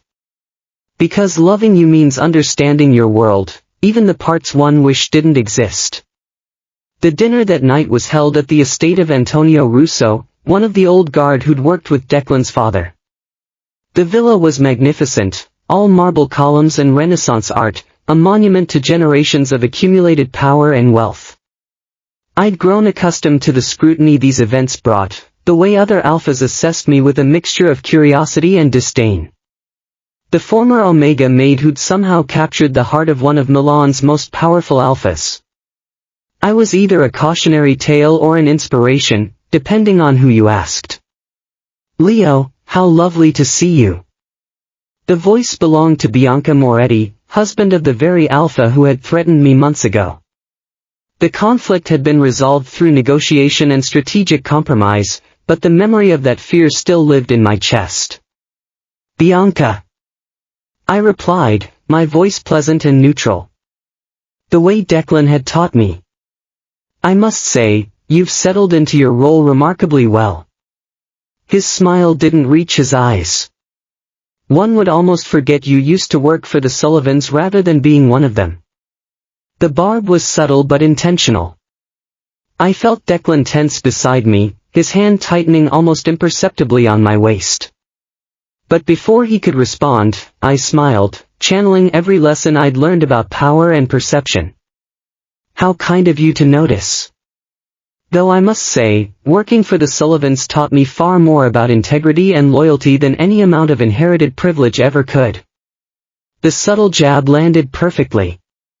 Bianca's smile froze, his eyes flashing with irritation. Several nearby conversations paused, people waiting to see how this would unfold. "Well," Bianca said, his voice tight, "how refreshing to find someone so unencumbered by traditional expectations." "I find it liberating, actually." I sipped my champagne, maintaining perfect composure. Declan values honesty over pretense. It's one of the many reasons I love him. As Bianca excused himself with forced politeness, Declan leaned down to whisper in my ear. That was impressive. And slightly terrifying. I learned from the best. I'm not sure whether to be proud or concerned that you're becoming so adept at this. Be both. I looked up at him, seeing the mixture of admiration and worry in his eyes. Because that's what I am. Proud of who I'm becoming, and concerned about what I'm willing to do to protect what's ours. Ah! The evening continued with the usual careful dances of conversation and alliance. I navigated it all with growing confidence. The shy Omega I'd once been fading into someone who could hold his own in rooms full of predators. Later that night, as we rode home in the car, Declan was unusually quiet. I watched him stare out the window, his jaw tight with tension. What's wrong? Nothing. Everything. He turned to me, his expression troubled. Watching you tonight, seeing how naturally you've adapted to this world, it reminded me of what I've taken from you. You haven't taken anything from me. Haven't I? His voice was raw. You were supposed to save enough money to go back to school. To become a doctor like you wanted. Instead, you're learning how to navigate social warfare and decode power plays. That's not the life you chose, Leo. That's the life I forced on you. I reached for his hand, lacing our fingers together. You gave me a choice. Multiple choices. I could have walked away. Could you have really? He laughed bitterly. I'm not sure I would have let you go, even if you'd wanted to. What does that make me? Human. I squeezed his hand. Flawed and possessive and sometimes frustratingly overprotective. But also mine. He pulled me onto his lap, despite the confined space of the car, holding me tightly. I don't deserve you. Stop saying that. It's true. You deserve someone who could give you a normal life. Who wouldn't put you in situations where you have to defend yourself against alphas like Bianca Moretti? Who wouldn't make you fluent in violence and strategy? I cupped his face, forcing him to look at me. Listen to me, Declan Sullivan. I don't want normal. I don't want safe.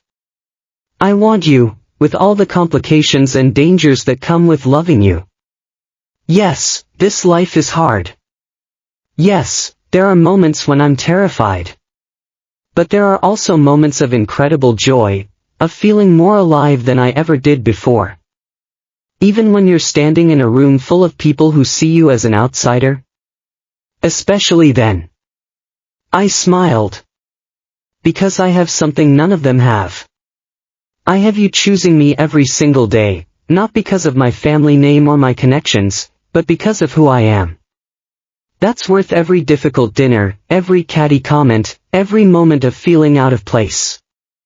He kissed me then, desperate and tender. And I tasted the fear beneath his passion, the terror that he'd somehow broken something precious in me by bringing me into his world. When we finally pulled apart, I rested my forehead against his. I need to tell you something. What? I've been working with Quinn on something. A project. Declan pulled back, confusion crossing his features. What kind of project? Remember how you mentioned wanting to find ways to be better? To protect what's yours without always resorting to violence. Yes. I've been researching alternative approaches. Conflict resolution strategies used in corporate settings.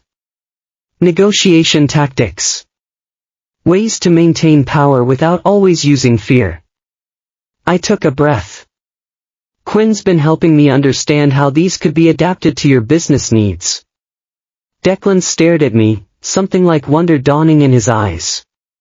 You've been studying conflict resolution. For me. For us. For the future we're building. I traced his jawline with my fingers. You said you wanted to be better. I want to help you get there. Not by changing who you are, but by giving you more tools to work with. Leo, his voice broke slightly. Do you have any idea what you've just given me? A chance, I hope. Everything. He pulled me against him again, his face buried in my neck. You've given me everything. That night, as we lay tangled together in our bed, Declan's fingers traced lazy patterns on my bare shoulder. Tell me something, he murmured. Something you've never told me before. I considered, sifting through memories and secrets. My grandmother used to tell me that the most important thing in life was to never let anyone make you smaller than you are. That real strength isn't about never being afraid, it's about choosing to be brave anyway. She sounds like she was an incredible Omega. She was. I smiled at the memory. She would have liked you, I think. Even knowing what I do. Especially knowing. She always said that an alpha's character isn't defined by what he does in the light, but by what he does in the darkness when no one's watching. I turned to face him. You've never hidden your darkness from me, Declan. But I've also seen how you protect the people who depend on you, how you've built a network of loyalty through respect rather than just fear, how you carry the weight of hundreds of livelihoods on your shoulders. That's who you are when no one's watching. You see too much good in me. I see the truth. You just don't recognize it yet. He was quiet for a long moment, his fingers still moving in soothing patterns against my skin. I have something to tell you too. I waited, hearing the weight in his voice. The night before our wedding, I almost called it off. My breath caught. What? I stood outside your door for an hour, knowing that if I married you, there would be no turning back. You'd be tied to me forever, to my world, to all the danger and complications. His eyes met mine, vulnerable and honest.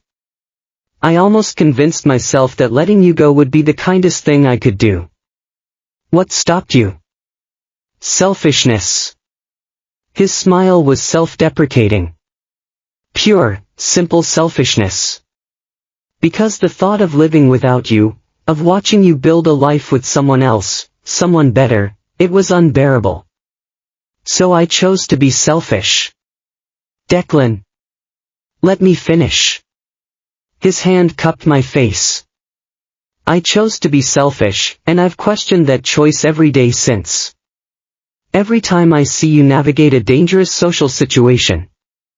Every time I watch you learn something you should never have needed to know.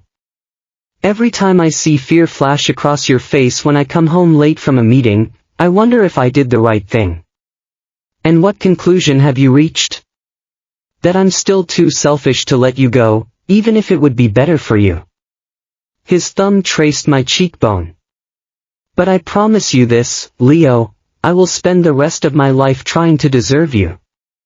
Trying to build a world where you can be safe and happy and still be mine. I kissed him, pouring every ounce of love and certainty into the gesture. When I pulled back, my voice was steady and sure. I wouldn't change a single thing. Not the fear. Not the danger. Not the complications.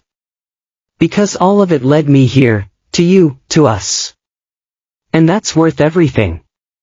His response was to show me, with hands and lips and whispered promises, exactly how much those words meant to him.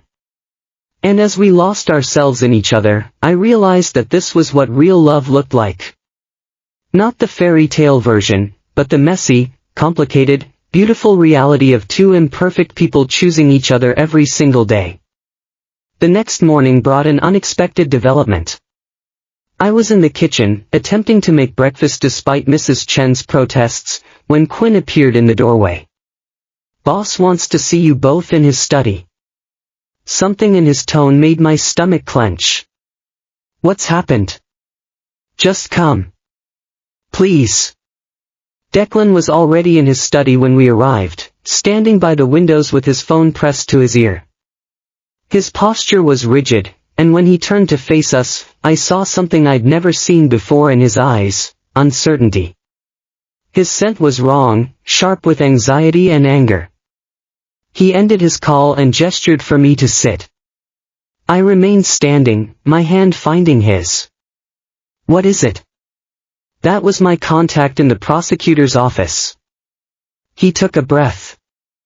They're building a case against me. The words hung in the air, heavy with implication. I felt my world tilt but forced myself to remain steady. What kind of case? Everything they can make stick. Racketeering. Money laundering. Conspiracy. His jaw tightened. They have an informant. Someone close. Quinn swore softly. Who? I asked. They wouldn't say. But whoever it is, they have detailed information about operations. Transactions. Meetings. Declan's eyes met mine. This is serious, Leo. The kind of serious that could mean years in prison if they succeed. I absorbed this, my mind already racing through implications and possibilities. What are our options? The fact that I said our wasn't lost on him. Something flickered across his face, gratitude mixed with pain. We fight it. My lawyers are already working on defense strategies, looking for ways to undermine their case. He moved to his desk, pulling out a folder. But there's another option. One I've been considering. What option? He handed me the folder. Inside were documents, contracts, proposals for legitimate business ventures, detailed plans for transitioning his operations away from anything illegal. I've been working on this for months. Since before we got married. He watched me read, his expression guarded. A way out. A way to build something that doesn't require darkness. I looked up at him, understanding dawning. This is what you meant when you said you wanted to be better. It was always going to be a long process. Years, probably. But this investigation, it's accelerated the timeline. He took my hands. Leo, if I do this, if I really commit to going legitimate, there will be consequences. People in my organization who won't understand, who'll see it as weakness. Rivals who'll try to take advantage during the transition. It will be dangerous and complicated, and there are no guarantees it will work. But it's a chance. A chance? A chance to build the kind of life where you don't have to be afraid every time I leave the house. Where we could have children without worrying about them being used against us. Where I could be the alpha you believed I could be. I set the folder down, my mind working through everything he'd just revealed. You've been planning this since before our wedding. Since the night you agreed to marry me. Because you made me want to be better, Leo. Made me believe I could be. Quinn cleared his throat. Boss, we should discuss security protocols. If there's an informant. I know. Declan's voice was grim. We lock everything down. No one gets access they don't need. Every operation gets reviewed. He turned to me, his eyes fierce. And Leo, you don't go anywhere without security. Ever. Not until we identify the leak. I nodded, understanding the gravity of the situation. What do you need from me? I need you to trust me. To believe that I can navigate this without losing everything we've built. I do trust you. I moved closer, taking his face in my hands. But I also need you to trust me. To let me help. Leo, no. Listen to me. I held his gaze. I'm not just your husband, Declan. I'm your partner. Whatever we face it together. That means you don't protect me from the truth, and you don't make decisions about our future without me. Something shifted in his expression, pride mixing with love. Together, he agreed. Always together. The investigation moved faster than anyone anticipated. Within 2 weeks, federal agents had frozen several of Declan's business accounts, executed search warrants on properties, and leaked carefully selected information to the press. I learned what it meant to be married to an alpha under investigation. The constant presence of reporters outside the mansion. The way former allies suddenly became unavailable. The suspicious glances from staff members wondering if they'd be implicated. Through it all, Declan remained outwardly calm. But I saw the toll it took, the way he worked late into the night with his lawyers, the lines of stress deepening around his eyes, the nightmares that woke him at 3 in the morning. "We need to talk," I said one evening, finding him in his study surrounded by legal documents. He looked up, exhaustion evident in every line of his face. About? About the fact that you're trying to carry this entire burden alone. I closed the door behind me. About the fact that you're making yourself sick trying to protect everyone while refusing to let anyone protect you. Leo. No, it's my turn to talk. I crossed to his desk, moving papers aside so I could perch on the edge. You've spent months planning a transition to legitimacy. You've built contingency plans and exit strategies. But you haven't once talked to me about what you're feeling. What I'm feeling doesn't matter. It matters to me. I reached for his hands. Declan, you're terrified. I can see it even if you won't admit it. You're terrified of going to prison. Of losing everything you've built. Of leaving me vulnerable. His hands tightened on mine. Of course I'm terrified. If they succeed, if I'm convicted, you'll be alone. Unprotected. Every enemy I've ever made will see you as an easy target. So let's make sure that doesn't happen. How? My lawyers are already doing everything they can. I'm not talking about legal strategies. I slid off the desk, moving around to stand behind his chair, my hands on his shoulders. I'm talking about the informant. Someone close enough to know details about your operations. We find them, we cut off their source of information. Declan reached up, covering one of my hands with his. I have people working on it. And I want to help. He turned to look at me, his expression torn between gratitude and refusal. Absolutely not. It's too dangerous. More dangerous than sitting here waiting for the other shoe to drop. I moved around to face him. Declan, I'm not suggesting I go undercover or anything reckless. But I have access to the household staff, to the daily operations of the mansion. I notice things. Let me use that. Leo. Please.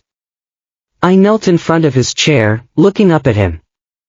Let me do this. Let me be useful instead of just another thing you need to protect. He stared at me for a long moment, conflict clear in his eyes. Finally, he sighed, cupping my face in his hands. You're already useful. You're the reason I'm fighting so hard to build something better. Then let me fight beside you. If something happened to you because I allowed you to get involved, nothing's going to happen to me. You'll make sure of that. I placed my hands over his. But I need this, Declan. I need to feel like I'm contributing, like I'm more than just the Omega you married. He pulled me up into his lap, holding me tightly. You're everything. Don't you understand that? You're my reason for wanting to be better. My sanctuary. My hope. Then trust me to be strong enough for this. We sat there in the quiet study, the weight of the investigation and the uncertainty of the future pressing down on us. But we were together. And that made even the darkest moments bearable. Over the next week, I paid closer attention to the household's rhythms and patterns. I noticed who took calls in private corners, who seemed unusually nervous around Declan, who had sudden unexplained wealth. It was Mrs. Chen who finally gave me the crucial clue. That new boy, Isabella, she said one morning as we prepared breakfast together. He asks too many questions. I paused in slicing fruit. What kind of questions? About Mr. Sullivan's schedule. About who visits the house. About shipments and deliveries. Mrs. Chen's weathered face was troubled. At first I thought he was just curious. But now you think he might be the informant. Mrs. Chen nodded slowly. I have no proof. Just an old Omega's instinct. I immediately went to find Quinn, relaying Mrs. Chen's observations. His expression darkened. Isabella was recommended by someone in the organization. I'll look into his background more thoroughly. Within 48 hours, Quinn had his answer. Isabella wasn't just an informant, he was an undercover federal agent, placed in the household specifically to gather evidence. What do we do?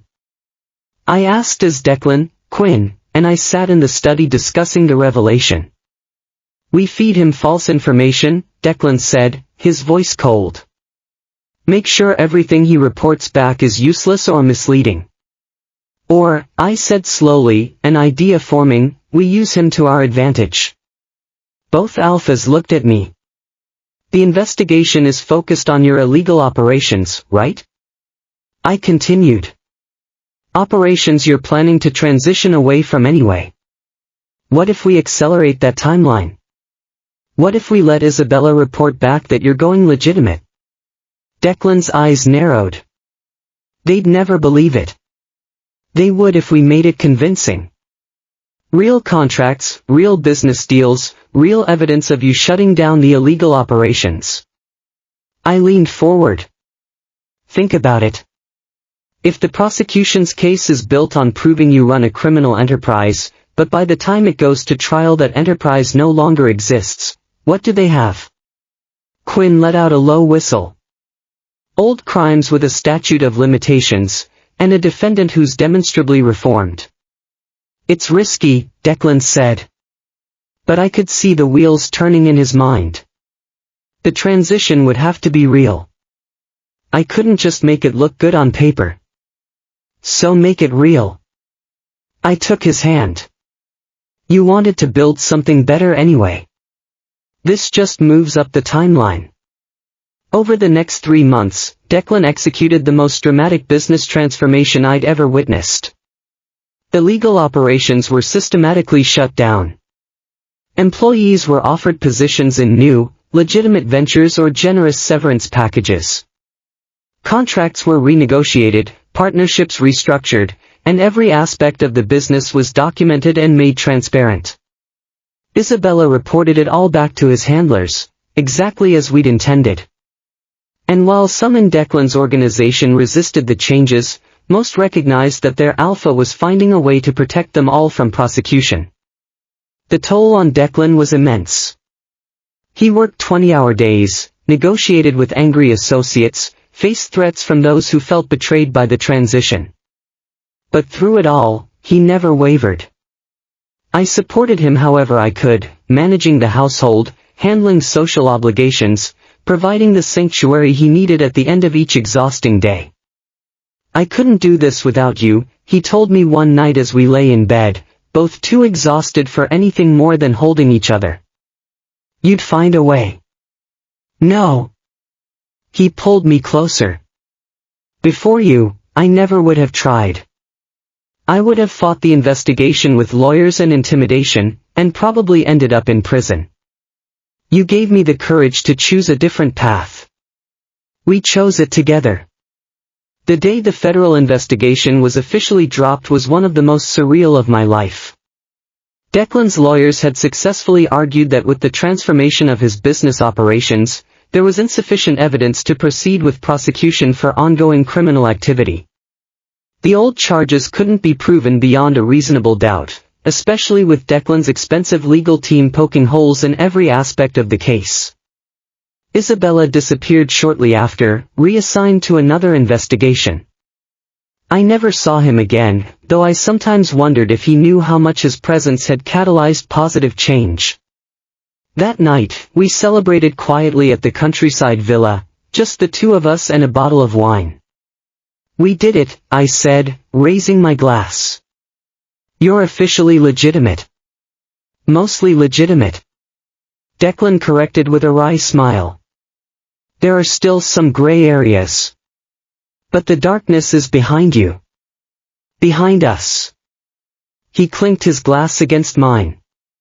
We did this together, Leo. Your idea, your courage, your unwavering support. This victory is as much yours as mine. I sipped my wine, feeling the weight of the past months finally lifting. What happens now? Now we build the life we always talked about. He set down his glass and pulled me onto his lap.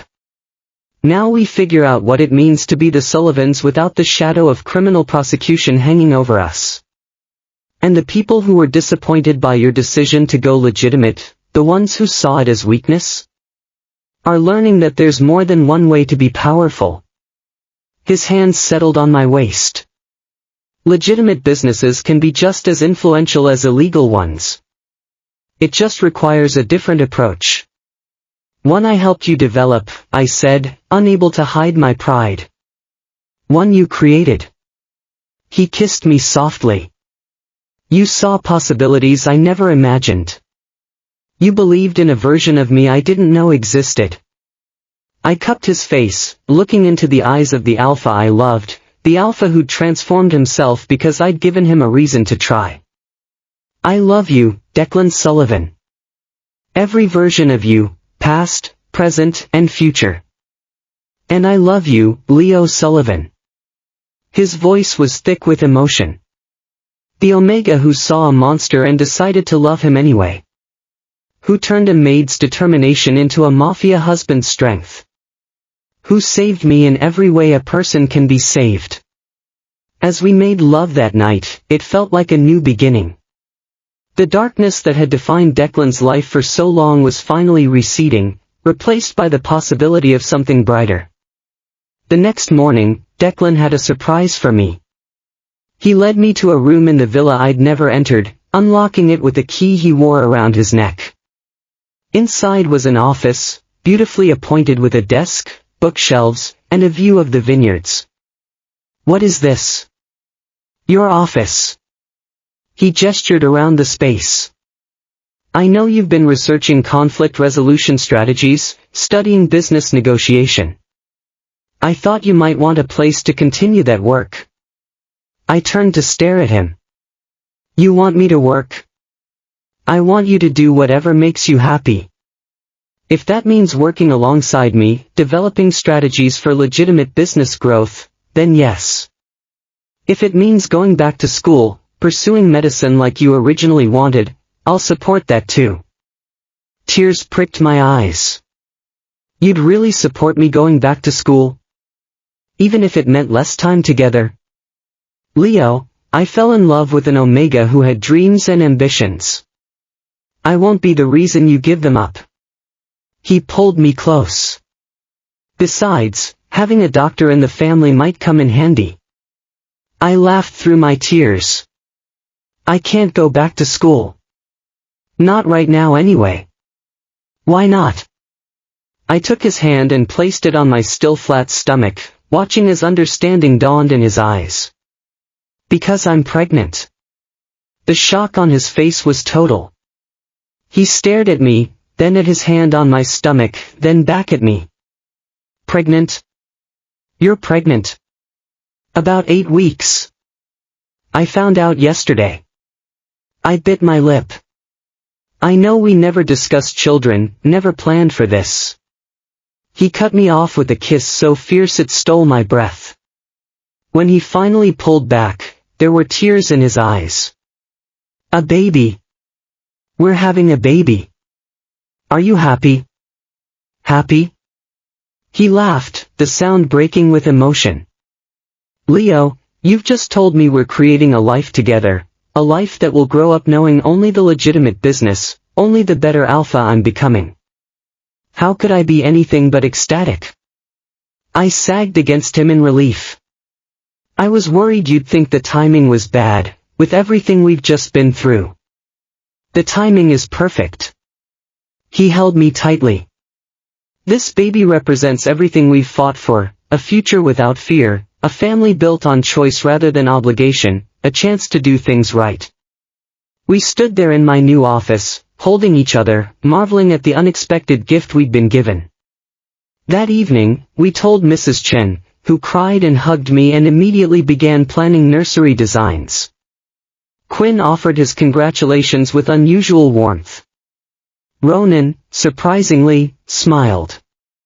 Over the following weeks, as my pregnancy became more apparent, I watched Declan transform yet again. The fierce alpha became a protective, soon-to-be father, obsessing over my health, ensuring I had the best medical care, preparing the nursery with meticulous attention to detail. "You're going to be an amazing father," I told him one night as we assembled a crib together. "I'm terrified," he admitted. "What if I mess this up? What if I can't leave the old ways behind completely? What if our child grows up afraid of me?"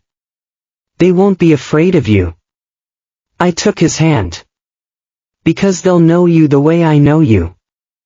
They'll see the alpha who chose to be better, who built a legitimate empire because he wanted his family to be safe.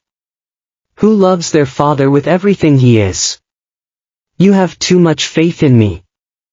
I have exactly the right amount of faith in you." I placed his hand on my growing belly. "And so does this little one."